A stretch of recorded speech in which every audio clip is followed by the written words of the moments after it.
A gray wolf alpha stands motionless in the Montana wilderness, his amber eyes fixed on a human kneeling beside his wounded mate. The veterinarian's hands work frantically, blood staining the snow beneath them. This isn't supposed to happen. Wolves don't trust humans. They don't stay this close. They certainly don't wait. The massive wolf picks up something in his jaws, a bloodied arrowhead, and walks directly to the veterinarian. He drops it at the man's feet as if to say, "This is what hurt her. This is why she's dying." Dr. Ethan Reed looks up from his surgical instruments, meeting the wolf's gaze. In 30 years of wildlife veterinary work, he has never witnessed anything like this moment. The alpha wolf has just communicated with him, deliberately, intentionally. 3 days later, hidden cameras would capture footage that would change everything we thought we knew about wolf intelligence and interspecies communication. But that triumph, that miracle of trust and understanding, almost never happened, because 48 hours earlier, Ethan Reed was ready to quit. He was exhausted, broken down by years of losing more animals than he saved, haunted by the limitations of his work in the unforgiving wilderness of Yellowstone National Park. But to understand how a burned-out veterinarian and a wild wolf formed one of the most extraordinary partnerships ever documented in nature, we need to go back to where it all began. Before we dive into this incredible true story, I want you to do something for me. In the comments below, tell me which country you're watching from. I love connecting with viewers from around the world. And if you're ready to hear more amazing stories about the hidden connections between humans and wildlife, hit that subscribe button and ring the notification bell. Trust me, what you're about to witness will change how you think about animal intelligence forever. Dr. Ethan Reed wasn't supposed to be a hero. At 53 years old, he was just a tired veterinarian working for the National Park Service, spending his days treating injured wildlife in some of America's most remote locations. His weathered hands told the story of 3 decades in the field. Scars from eagle talons, bite marks from frightened deer, burns from emergency surgeries performed by headlamp in freezing temperatures. Ethan had dedicated his life to wildlife conservation, but lately the wins felt fewer and further between. For every animal he saved, 3 more died from human interference. Vehicle strikes, illegal hunting, habitat destruction. His small cabin on the outskirts of Yellowstone National Park had become a sanctuary of solitude, where he spent evenings questioning whether his work made any real difference. His colleagues described him as methodical, brilliant, and utterly dedicated, but they also saw the weight he carried. The accumulated grief of a man who had held too many dying animals in his arms. Ethan had a reputation for taking on the impossible cases, the ones other veterinarians wrote off as lost causes. It was both his greatest strength and his emotional downfall. The irony wasn't lost on him that he had spent his career trying to help wild animals while maintaining the professional distance that wildlife biology demanded. Never get too attached. Never anthropomorphize their behavior. Treat them, release them, move on. These were the rules that had guided his work for decades. But rules, Ethan was about to discover, were made to be broken. On the morning of March 15th, 2023, Ethan woke up in his cabin with a splitting headache and the familiar weight of dread that had been his companion for months. He brewed his coffee black, checked the weather reports, and prepared for another day of routine wildlife assessments in the park. He had no idea that this day would challenge everything he thought he knew about animal consciousness, communication, and the invisible bonds that can form between species. The first call came at 7:43 a.m. Dr. Reed, we have a situation. The voice of Park Ranger Sarah Mitchell crackled through the radio, tension evident even through the static. Female wolf, approximately 4 to 5 years old, found injured about 3 miles north of the Lamar Valley. She's in bad shape, Doc. Ethan grabbed his emergency kit, the familiar rush of adrenaline cutting through his morning fatigue. Wolf calls were rare and usually meant life or death situations. These apex predators didn't typically allow humans close enough to assess their condition unless they were critically wounded. "What's the extent of the injuries?" he asked, already loading his truck with surgical supplies. "3 deep lacerations, looks like projectile wounds, possibly arrows. She's conscious but unable to move. And Doc," Sarah paused, her voice dropping, "there's a male with her, Big Alpha. He's not leaving her side, and he's not happy about our presence." Ethan's stomach tightened. Treating an injured wolf was dangerous enough, but doing so while a protective alpha male watched from the shadows added a level of complexity that could turn deadly in seconds. Alpha wolves could weigh up to 145 pounds and possessed bite forces of over 1,500 pounds per square inch. If this male decided the humans were a threat to his mate, the rescue mission could become a tragedy. As Ethan drove through the winding mountain roads toward the Lamar Valley, he mentally reviewed wolf pack dynamics. The alpha pair formed the heart of every pack's social structure. If the female died, it could destabilize the entire group, potentially leading to territorial disputes, abandonment of pups, and the slow dissolution of a family unit that might have taken years to establish. But there was something else Sarah had mentioned that bothered him: the word arrows. Illegal hunting in Yellowstone was a federal crime, but it happened more often than the public knew. Poachers targeted wolves for their pelts, or sometimes just for the thrill of killing one of America's most controversial predators. The thought of someone deliberately wounding this animal made Ethan's hands clench the steering wheel tighter. Arriving at the coordinates, Ethan saw the scene that would be burned into his memory forever. A beautiful gray wolf with distinctive white markings lay motionless in a small clearing, her breathing shallow and labored. The snow around her was stained red with blood. And there, exactly as Sarah had described, stood the alpha male, a magnificent creature with silver-tipped fur and eyes like molten amber. The moment Ethan stepped out of his truck, those eyes locked onto his. The wolf didn't growl or show aggressive postures. He simply watched, waiting, as if he understood that this human might be the only hope his mate had for survival. What he didn't know was that this wolf had been observing human activity in the park for years.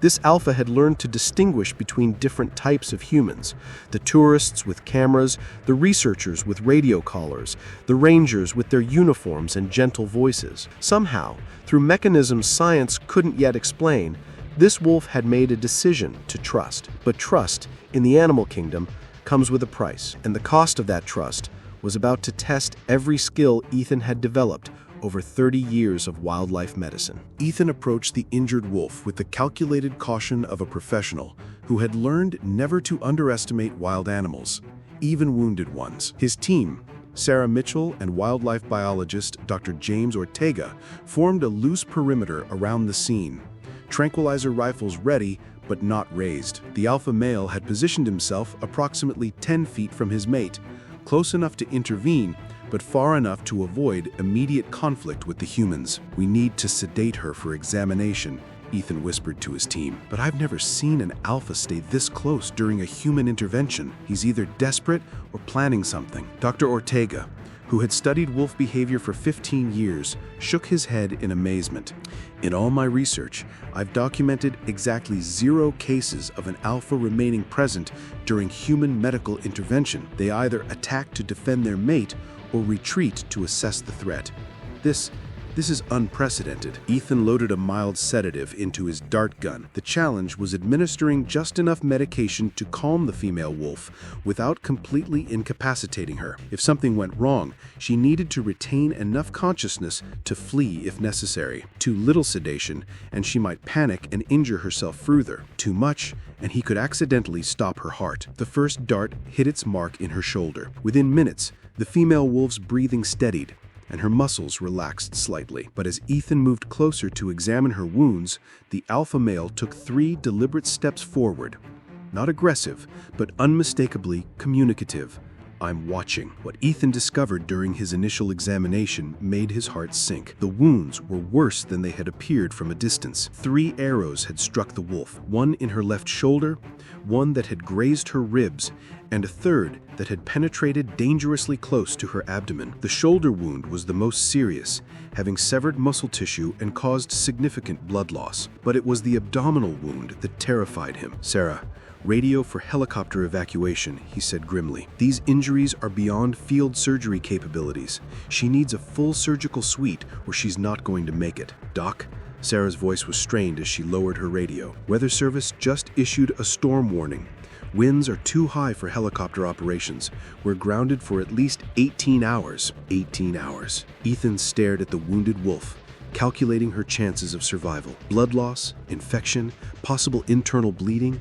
Every minute that passed reduced her likelihood of survival. And if she was pregnant, which her slightly swollen abdomen suggested, they were potentially losing multiple lives. As Ethan prepared his portable surgical kit, something extraordinary happened. The alpha wolf male began to pace, not the agitated pacing of a stressed animal, but a deliberate, almost ritualistic movement pattern. He would walk to his mate's head, lower his muzzle to touch her briefly, then move to her wounded shoulder, sniff carefully, and return to his observation post. "He's assessing her condition," Dr. Ortega whispered in amazement.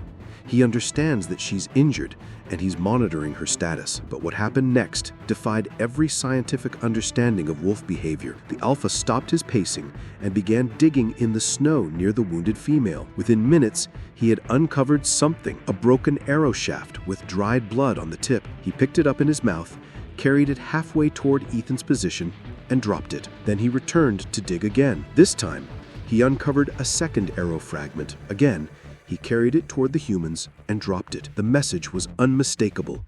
"These are what hurt her." "My God," Sarah breathed. "He's showing us evidence." Ethan felt a chill that had nothing to do with the Montana cold. In 30 years of veterinary work, I had seen animals demonstrate problem-solving intelligence, emotional bonding, and even tool use, but I had never witnessed such clear, purposeful communication with humans. This wolf wasn't just showing them the arrow fragments, he was trying to help them understand what had happened to his mate. As Ethan began cleaning and suturing the shoulder wound, the female wolf's condition deteriorated. Her breathing became more labored, and her heart rate, which he monitored with a portable device, began to fluctuate dangerously. The blood loss was more severe than initially estimated, and without proper surgical facilities, he was fighting a losing battle. "Her blood pressure's dropping," he reported to his team. "We need to get fluids into her system, but I'm working blind out here. I can't tell if there's internal bleeding without imaging equipment." The alpha wolf seemed to sense the increasing urgency. He moved closer, now only 5 feet from where Ethan worked, and laid down in the snow, not a submissive position, but a posture that suggested he had made a decision to trust these humans with his mate's life. 4 hours into the emergency surgery, just as Ethan was beginning to feel hopeful about the female wolf's stabilization, Dr. Ortega made a discovery that changed everything. While taking photographs for documentation, he noticed something in the pattern of the arrow wounds that didn't make sense. "Ethan, look at the angle of these entry wounds," he said, pointing to his camera display. "These arrows didn't come from ground level. The trajectory suggests they were fired from above, probably from a tree stand or elevated position." Sarah studied the photos over their shoulders. "There's only one area within a half-mile of here with trees suitable for hunting platforms. It's on the ridge overlooking this clearing." The implications hit them simultaneously. This hadn't been a random encounter with poachers. Someone had deliberately positioned themselves to ambush wolves in this specific location. The female wolf hadn't simply wandered into danger. She had been hunted in what should have been one of the safest places in America for wildlife. "This is a federal crime scene," Sarah said, reaching for her radio. "I'm calling in the criminal investigation team." But as the humans processed this new information, something even more remarkable was happening. The alpha wolf had been watching their discussion, their pointing at the photographs, their obvious agitation, and somehow, through mechanisms that science couldn't explain, he seemed to understand that they had discovered something important about what had happened to his mate. With 3 unborn pups' lives now hanging in the balance, Ethan faced an impossible decision. The standard protocol for treating pregnant wildlife was to prioritize the mother's life, accepting that medical intervention might result in pregnancy loss. But the alpha wolf's continued presence and apparent cooperation suggested that these weren't just any wolves. This was a mated pair whose offspring could be crucial to the genetic diversity and stability of the entire Yellowstone wolf population. "We're going to try something that's never been attempted in field conditions," Ethan announced to his team. "We're going to perform emergency obstetric care on a wild wolf while her mate watches." Sarah and Dr. Ortega exchanged glances. They'd worked with Ethan long enough to know that his most ambitious ideas often led to his greatest successes. But they also knew that the line between breakthrough and catastrophe was razor thin. Ethan spent the next hour setting up a makeshift surgical suite using equipment designed for much simpler field procedures. He would need to stop the internal bleeding while monitoring the pup's vital signs, all while working in sub-freezing temperatures with limited lighting and an apex predator watching his every move. As he prepared for the most challenging surgery of his career, the alpha wolf did something that brought tears to Sarah's eyes. The massive animal walked to his mate's head, gently licked her face, and then looked directly at Ethan. The message was unmistakable. Save her. Save them.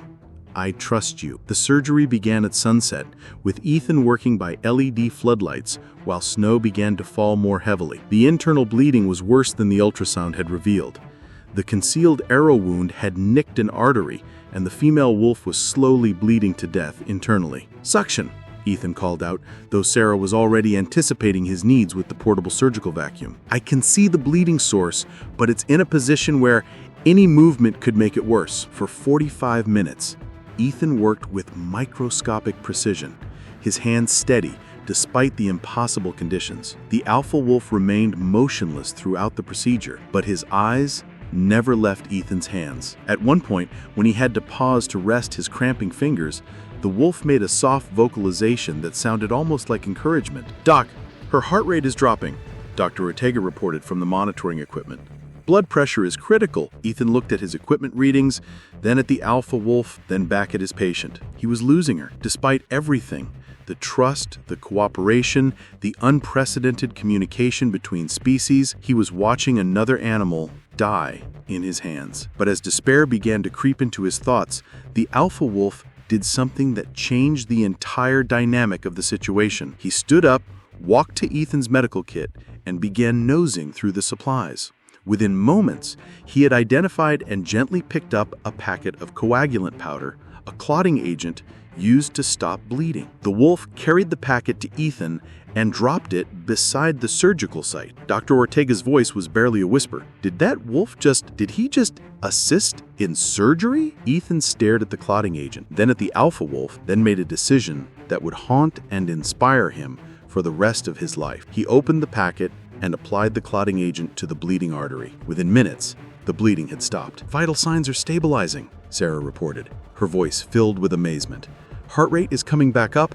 Blood pressure is holding steady." With the emergency surgery completed and the female wolf's condition stabilized, Ethan faced a new challenge: monitoring her recovery through the night while protecting his team from the sub-freezing temperatures and potential wildlife threats. Standard protocol called for evacuating the patient to a climate-controlled facility, but moving the wolf away from her mate could undo all the trust they'd built. The alpha wolf solved this dilemma by making it clear he wasn't going anywhere. As Ethan set up a portable shelter near the surgical site, the wolf positioned himself as a sentinel, alert to every sound and movement in the surrounding forest. It was as if he had appointed himself as part of the medical team. "He's protecting us," Sarah observed as she watched the wolf's behavior. "He's treating us like pack members." Throughout the night, Ethan monitored the female wolf's vital signs while the alpha wolf maintained his vigil. At 2 a.m., when her temperature dropped dangerously low, Ethan made the decision to use emergency heating pads. The alpha wolf watched as the humans wrapped her mate in warming blankets,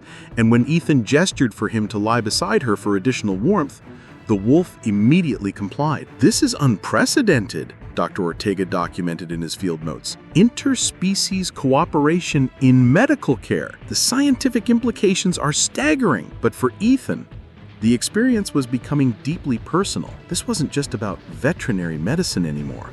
It was about communication, trust, and the possibility that the barriers between human and animal consciousness might be far more porous than science had ever acknowledged. Dawn broke over Yellowstone National Park, with crystalline clarity. The kind of morning that made the mountains look like cathedral spires reaching toward heaven. But for Ethan Reed and his team, the beauty of the sunrise was overshadowed by a medical crisis that was about to test everything they thought they knew about wildlife veterinary care. The female wolf, whom Sarah had quietly begun calling Luna, was going into premature labor. "Doc, we've got contractions," Dr. Ortega reported, his voice tight with tension as he monitored the portable ultrasound. "The surgery stress has triggered early labor. Those pups are coming whether we're ready or not." Ethan felt his pulse spike as he processed the implications.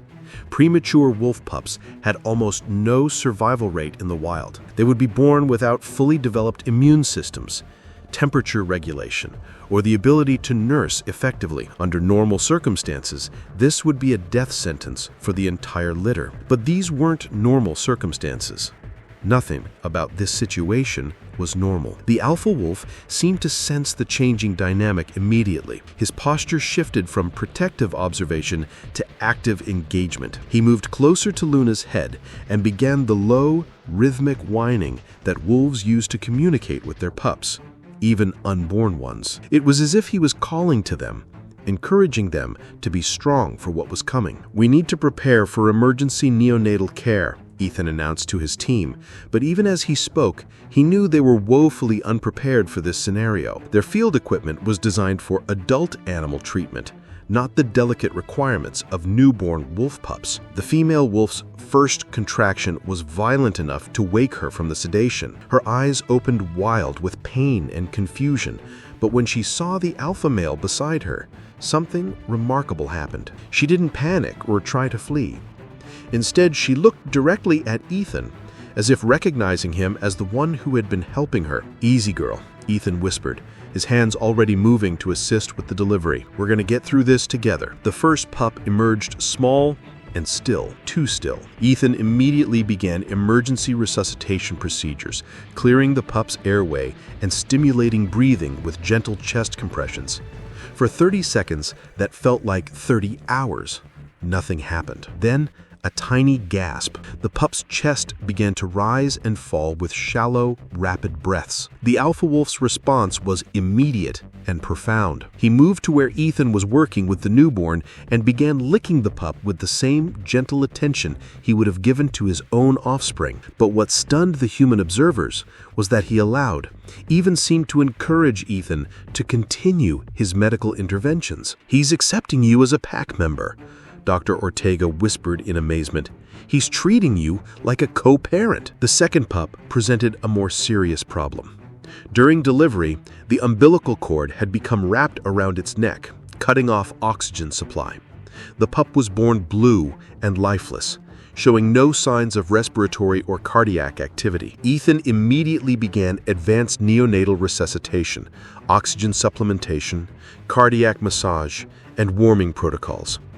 The alpha wolf watched every movement with intense concentration, as if memorizing the procedures in case they were needed again. For 3 minutes, Ethan worked on the tiny form, his experienced hands performing miracles of medical precision on a creature that weighed less than a pound. The other team members held their breath as he administered microdoses of stimulants and continued cardiac support. Finally, a heartbeat. Weak, irregular, but unmistakably present. The pup's tiny chest began to move with the effort of breathing. Luna, exhausted from labor, but alert enough to understand what was happening, lifted her head to look at her second offspring. The sound she made, a low, almost musical whine, was pure maternal relief and gratitude. The third pup was the largest of the litter, and its birth nearly killed Luna. The prolonged labor, combined with her injuries and blood loss, pushed her system to the absolute limit of endurance. As the final pup crowded, Luna's heart rate became erratic, and her breathing grew shallow and rapid. "She's going into shock," Sarah reported, monitoring the vital signs equipment. Her system can't handle the additional stress. Ethan faced an impossible choice. He could focus on saving Luna and risk losing the pup, or he could prioritize the delivery and potentially watch the mother die in front of her mate and newborns. Either decision could undo all the trust and cooperation they had built over the past 18 hours. The alpha wolf seemed to understand the gravity of the moment. He positioned himself where he could maintain physical contact with Luna while keeping visual contact with Ethan. Then he did something that brought tears to Sarah's eyes. He placed his muzzle gently against Ethan's shoulder, as if to say, "Do what you need to do. I trust you." With steady hands and 30 years of experience guiding him, Ethan made the decision to save both. Using techniques he had learned in emergency obstetrics, he assisted the delivery while simultaneously administering cardiac support to Luna. For 10 minutes, he worked with surgical precision and maternal instinct. His hands moved between mother and pup with the fluid grace of someone who had dedicated his life to preserving life. The third pup emerged healthy and vigorous, immediately beginning to nurse as Ethan stabilized Luna's condition with emergency medications and fluid therapy. For the first time in 18 hours, all vital signs were stable. Mother and babies were going to survive. As the medical crisis passed and the morning sun began to warm the makeshift surgical site, something extraordinary happened. The alpha wolf, who had been the perfect patient and cooperative partner throughout the entire ordeal, stood up and walked directly to Ethan. He stopped exactly 3 feet away, close enough to touch, but far enough to show he wasn't being submissive. Then, with deliberate precision, he extended his muzzle and gently touched Ethan's hand with his nose. The contact lasted exactly 3 seconds. 3 seconds that felt like a lifetime. 3 seconds in which two different species acknowledged each other not as predator and prey, not as wild and domestic, not as animal and human, but as partners who had worked together to save a family. Dr. Ortega, who had been filming the medical procedures for documentation, caught the moment on camera. Later analysis would show that the wolf's pupil dilation, posture, and vocalization patterns during those 3 seconds were identical to the greeting behaviors wolves used with trusted pack members. "He's saying thank you," Sarah whispered, tears streaming down her face. "Oh my God, Ethan, he's saying thank you." But the alpha wolf wasn't finished. After the moment of contact with Ethan, he moved to each member of the team, Sarah and Dr. Ortega, and repeated the gentle muzzle touch. He was acknowledging all of them as the pack that had saved his family. Then he returned to Luna and their 3 newborn pups, positioned himself as their protector, and looked back at the humans one final time. The message was clear: you are always welcome here. In the hours following the successful delivery, Yellowstone National Park experienced something unprecedented in its 151-year history. Word of the wolf rescue had spread through the ranger network, and by noon, a small crowd of park officials, wildlife biologists, and veterinary specialists had gathered at a respectful distance from the family site. Dr. Eleanor Hayes, the park's chief wildlife biologist, arrived by helicopter with advanced neonatal care equipment and a portable incubator unit. She had expected to find a typical wildlife medical intervention: sedated animals, controlled conditions, and standard veterinary protocols. Instead, she discovered Ethan sitting cross-legged in the snow, monitoring 3 wolf pups while their parents rested nearby, completely unrestrained and apparently comfortable with the human presence. In 40 years of wildlife biology, Dr. Hayes later wrote in her official report, "I have never observed voluntary interspecies cooperation at this level. The behavioral patterns documented during this rescue challenge fundamental assumptions about animal consciousness and communication capabilities." While the medical team focused on the wolves' recovery, Ranger Sarah Mitchell led a criminal investigation that would ultimately expose one of the most sophisticated poaching operations in Yellowstone's history. The arrow fragments that the alpha wolf had presented as evidence provided crucial ballistic information that led investigators to a network of illegal hunters who had been targeting wolves for their pelts and trophy value. "The wolf literally helped us solve the case," Sarah explained to the federal prosecutors, who would eventually handle the criminal charges.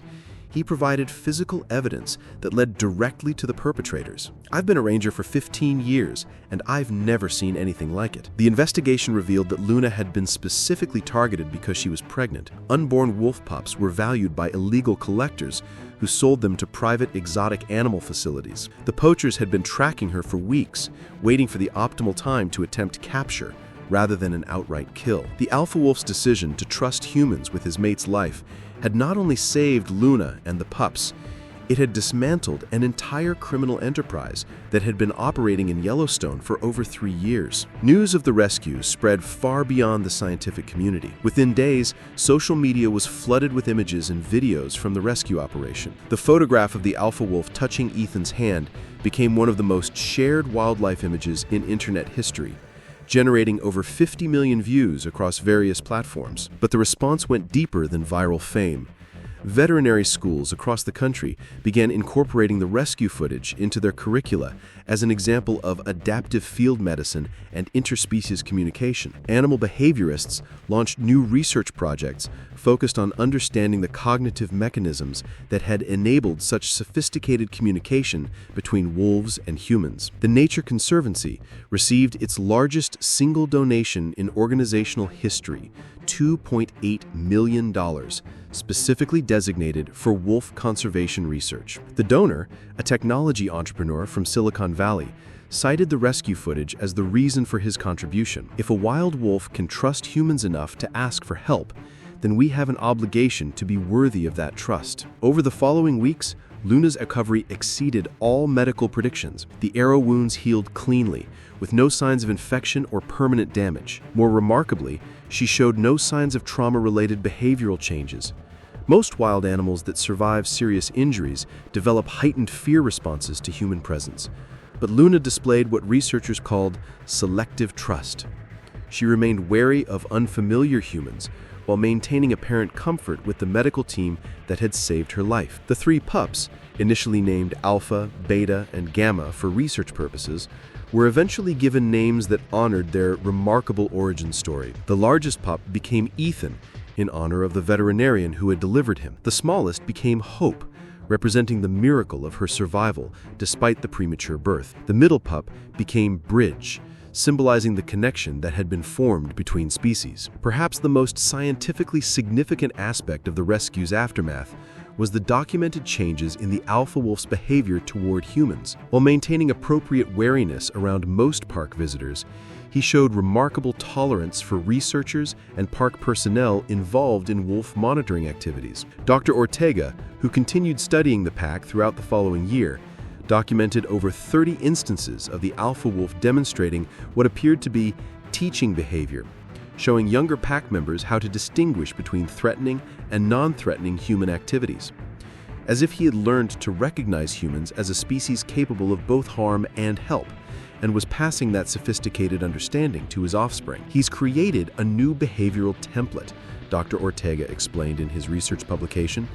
This alpha has essentially taught his pack to evaluate humans as individuals rather than automatically categorizing all humans as threats. It's a level of cognitive flexibility that suggests far more complex reasoning than we previously attributed to wolves. Exactly 1 year after the rescue, Ethan returned to the Lamar Valley for a follow-up assessment of Luna's family. He had been asked by the National Park Service to document the long-term effects of the medical intervention and to evaluate whether the wolves had maintained normal wild behavior patterns. What he found exceeded all expectations. Luna had not only fully recovered, but had given birth to a second litter, 4 healthy pups born without complications. The 3 pups from the rescue had integrated perfectly into the pack structure, showing no signs of developmental issues related to their premature birth. The pack had grown from a mated pair to a thriving family unit of 9 wolves, representing one of the most successful conservation outcomes in Yellowstone's recent history. But the most remarkable discovery was yet to come. As Ethan set up his observation equipment in the same clearing where the rescue had taken place, he noticed movement in the tree line. The alpha wolf emerged from the forest, followed by Luna and their 3 grown offspring from the rescue. They approached to within 50 feet of Ethan's position, close enough for recognition, but maintaining appropriate wild animal caution. The alpha wolf stood motionless for several minutes, studying Ethan with the same intense gaze that had begun their relationship a year earlier. Then, in a gesture that brought tears to Ethan's eyes, the wolf performed the same gentle head dip that wolves used to acknowledge pack members returning from long absences. Luna followed her mate's lead, approaching several steps closer and allowing Ethan to see the 3 distinctive scars on her shoulder where the arrows had struck. They had healed into white markings that looked almost like decorative symbols, badges of survival and resilience. But the most remarkable discovery was yet to come. As Ethan set up his observation equipment in the same clearing where the rescue had taken place, he noticed movement in the tree line. The alpha wolf emerged from the forest, followed by Luna and their 3 grown offspring from the rescue. They approached to within 50 feet of Ethan's position, close enough for recognition, but maintaining appropriate wild animal caution. The alpha wolf stood motionless for several minutes, studying Ethan with the same intense gaze that had begun their relationship a year earlier. Then, in a gesture that brought tears to Ethan's eyes, the wolf performed the same gentle head dip that wolves use to acknowledge pack members returning from long absences. Luna followed her mate's lead, approaching several steps closer and allowing Ethan to see the 3 distinctive scars on her shoulder where the arrows had struck. They had healed into white markings that looked almost like decorative symbols, badges of survival and resilience. But it was the behavior of the 3 rescued pups that provided the most profound moment of the entire follow-up visit. Ethan, Hope, and Bridge approached their namesake human with curiosity rather than fear, sniffing the air and studying him with obvious recognition. They remembered the first human they had ever encountered, the one who had helped bring them safely into the world. Dr. Ortega, who had accompanied Ethan for the anniversary visit, captured the reunion on video. The footage shows a moment of interspecies recognition that challenges every assumption about animal memory, emotional capacity, and the potential for meaningful relationships between humans and wildlife. "They remember you," Dr. Ortega whispered as they watched the family interaction. "After a full year of wild living, they still remember you." The rescue's influence extended far beyond one wolf family in Yellowstone. Wildlife rehabilitation centers across North America began implementing new protocols for treating injured animals, incorporating the communication and trust-building techniques that had made Luna's rescue possible. Veterinary medical programs added courses on interspecies communication and field adaptability.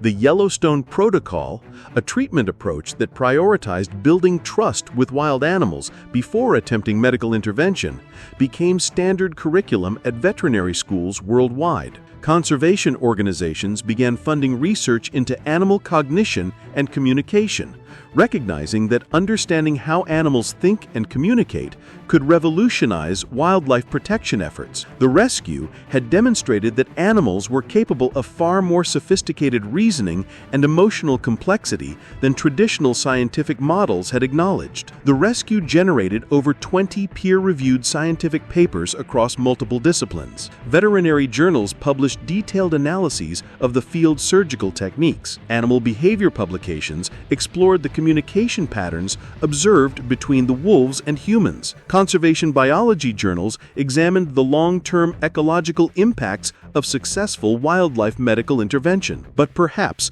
the most significant publication was Dr. Ortega's comprehensive study titled Cognitive Flexibility and Interspecies Communication in Canis lupus: Evidence from the Yellowstone Rescue Protocol. The paper presented evidence that wolves possessed what researchers termed theory of mind, the ability to understand that other beings have thoughts, intentions, and knowledge different from their own. The alpha wolf's behavior throughout the rescue demonstrated clear understanding that the humans possessed medical knowledge and capabilities that could help his mate, the study concluded. This suggests a level of abstract reasoning and social cognition that fundamentally challenges our understanding of animal consciousness. The paper became one of the most cited animal behavior studies in scientific history, launching dozens of follow-up research projects focused on understanding the cognitive capabilities of apex predators. As our story draws to a close, It's important to understand what the rescue of Luna and her family represents beyond just one remarkable day in Yellowstone National Park. This wasn't simply a story about a veterinarian doing his job or a wolf family surviving against the odds. This was a story about the invisible bridges that connect all living beings. Bridges built from trust, communication, and the recognition that consciousness and emotion exist far beyond the boundaries of human experience. Dr. Ethan Reed returned to his cabin that night, 1 year later, after witnessing the reunion with Luna's family, fundamentally changed from the man who had awakened with dread and exhaustion just days before the rescue. The weight of accumulated loss that had been crushing his spirit had been replaced by something far more powerful. The knowledge that his work mattered not just to individual animals, but to the complex web of understanding between species. "I spent 30 years treating animals as patients," Ethan reflected in an interview 6 months after the rescue. "But Luna and her mate taught me that they're not just patients, they're partners. They have the capacity to choose trust over fear, cooperation over conflict. That choice changes everything about how we approach wildlife conservation." The alpha wolf's decision to trust humans with his family's lives rippled outward in ways that continue to transform our understanding of animal consciousness. Wildlife rehabilitation centers report that animals seem more responsive to treatment when staff approach them with the communication techniques learned from the Yellowstone rescue. Researchers have documented similar cooperative behavior in other species.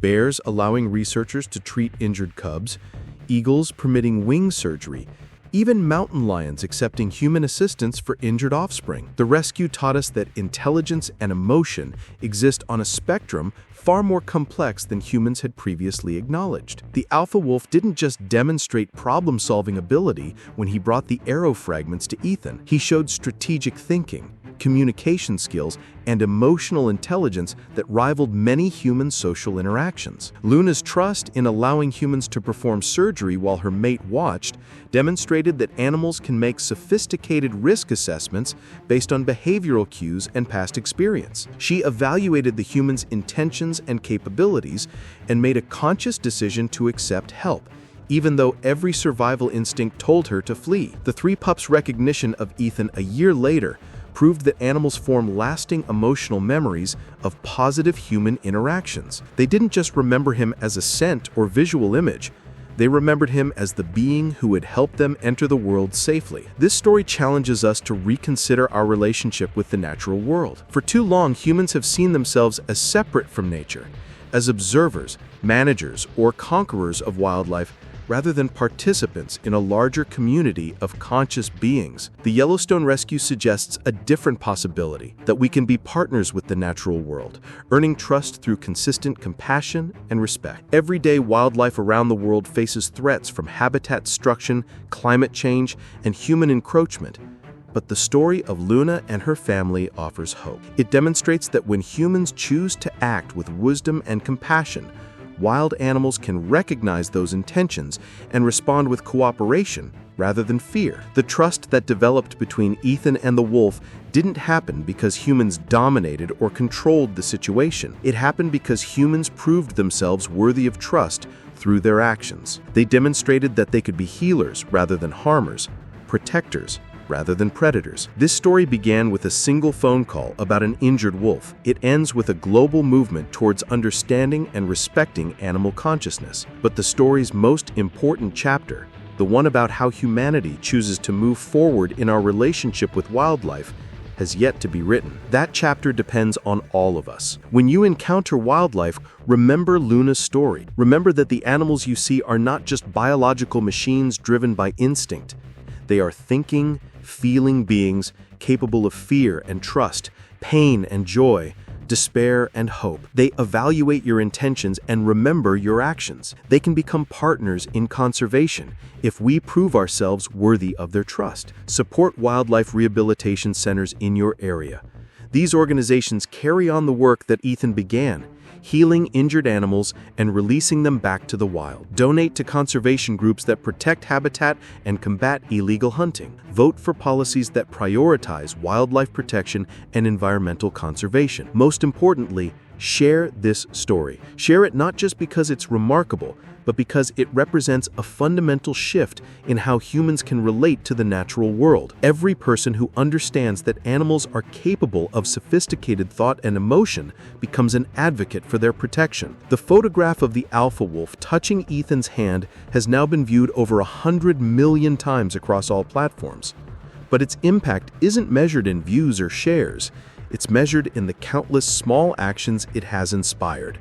The child who decides to become a veterinarian after seeing the rescue footage. The hunter who chooses to put down his weapon after understanding that his targets are conscious beings with families they love. The politician who votes for stronger wildlife protection laws after recognizing that animals deserve more than just survival.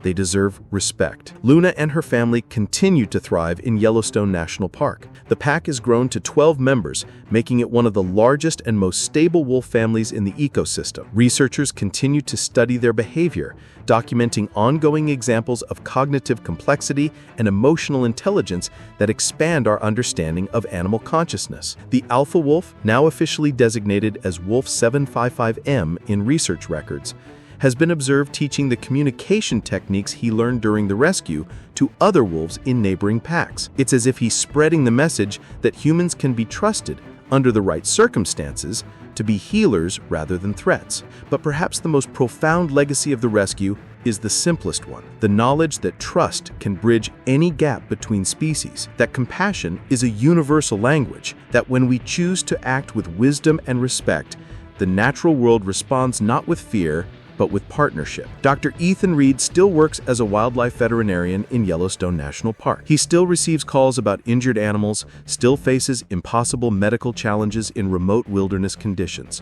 But he approaches each call differently now, carrying with him the knowledge that every animal he treats is capable of choice, memory, and gratitude. And sometimes when he's working alone in the wilderness, he still feels the gentle touch of a wolf's muzzle against his hand, a reminder that trust, once earned, creates bonds that transcend species and last a lifetime. Thank you for joining us on this incredible journey into the heart of Yellowstone and the even more remarkable territory of interspecies understanding. The story of Luna, her alpha mate, and Dr. Ethan Reed proves that the natural world is far more complex, intelligent, and emotionally rich than we ever imagined. What did this story teach you about the hidden intelligence of animals? Have you ever experienced a moment of connection with wildlife that challenged your understanding of animal consciousness? Share your thoughts and experiences in the comments below. I read every single one and love hearing your stories. If the story moved you, please share it with others who need to understand that we share this planet with beings every bit as complex and deserving of respect as ourselves. Hit that like button to help more people discover these incredible, true stories of connection between humans and wildlife. And make sure you're subscribed to Wind Echo Untold with notifications turned on. We bring you the most amazing, true stories of courage, connection, and the incredible bond between humans and the natural world. Because sometimes the most unbelievable stories are the ones that actually happened. The trust between Dr. Reed and Wolf 755M changed everything we thought we knew about animal intelligence. What story of trust and connection will change the world next? Stay tuned to find out. Until next time, remember, in a world where we often see division, sometimes the most powerful connections happen between the most unlikely partners. This is Wind Echo Untold, where every story reveals the extraordinary truth hiding in plain sight.